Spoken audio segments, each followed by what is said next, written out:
எந்த ஒரு செயலையும் செய்யும் பொழுது ஆர்வம் குறையாமல் நம்பிக்கையுடன் செய்தால் வெற்றி உங்களை தேடி வரும். ஹாய் ஃப்ரெண்ட்ஸ், நான் உங்கள் மகா. நான் படிக்க ஸ்டார்ட் பண்ணிட்டேன். நீங்களும் படிக்க ஸ்டார்ட் பண்ணியிருப்பீங்க.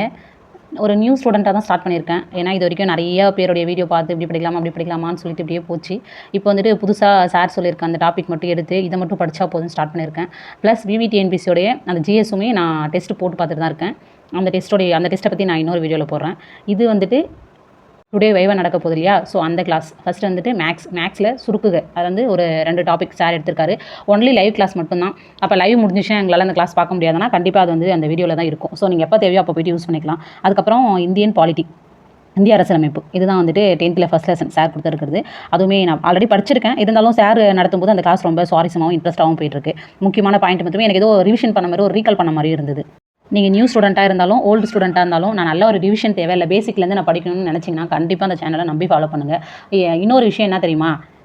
நான் வந்துட்டு ஒரு 1 மந்த் நல்லா என்ஜாய் பண்ணுறேன், அதுக்கப்புறம் படிக்கிறேன், தயவுசெய்து இருந்துடாதீங்க. அதுக்கப்புறம் படிக்கிறேன்ற ஒரு இன்ட்ரெஸ்ட்டே உங்களுக்கு இல்லாமல் போய்டும். 1 மந்த்துக்கு அப்புறம் நீங்கள் பார்க்கும்போது ஐயோ நம்ம ஃபஸ்ட்லேயே ஸ்டார்ட் பண்ணியிருக்கலாமே இந்த பேட்சை அப்படி சொல்லிட்டு ரொம்ப ஃபீல் பண்ணுவீங்க. அந்த மாதிரி சார் எடுத்துகிட்டு போயிருக்காரு. வைவா கிளாஸ் மட்டும்தான். நம்மள ஒருத்தவங்க கொஷின் கேட்கும்போதும் ஒருத்தவங்க ஆன்சர் பண்ணும்போது அது இன்னும் மெமரி. நீங்கள் 10 டைம் படித்தாலுமே ஒருத்தவங்க பேசிட்டு இருக்கிறதோ அல்லது ஒருத்தவங்க சொல்லிட்டு இருக்கிறதோ நம்ம காதில் விழும்போது அது ஆட்டோமேட்டிக்காக மெமரி ஆகும். அந்த போல தான் சார் கேட்குற கேள்வி எல்லாமே அப்படியே மைண்டில் ஸ்டோர் ஆகிட்டு இருக்கு. நிறைய பேர் ஆன்சர் பண்ணுறாங்க. நம்மளுக்கு தெரியலன்னும் போது ஐயோ இதெல்லாம் தெரிஞ்சுக்கணுமே, இவங்க கூட நம்மளும் படிக்கணுமே, அந்த போட்டி அந்த லைவில் ஆன்சர் பண்ணுற மாதிரி இருக்குது. ஸோ பெஸ்ட்டான கிளாஸ் நீங்களும் ஃபாலோ பண்ணுங்கள். வாங்க படிக்கலாம். தயவுசெய்து டைம் வேஸ்ட் பண்ணாதீங்க. நானும் உங்களை போல தாங்க அப்புறம் படிக்கலாம்னு என்னுடைய டைம் வேஸ்ட் ஆனது மட்டும் தான் மிச்சம். அதனால தான் நான் இப்போவே ஸ்டார்ட் பண்ணிட்டேன். நீங்களும் உங்கள் ஜேர்னியை ஸ்டார்ட் பண்ணுங்கள்.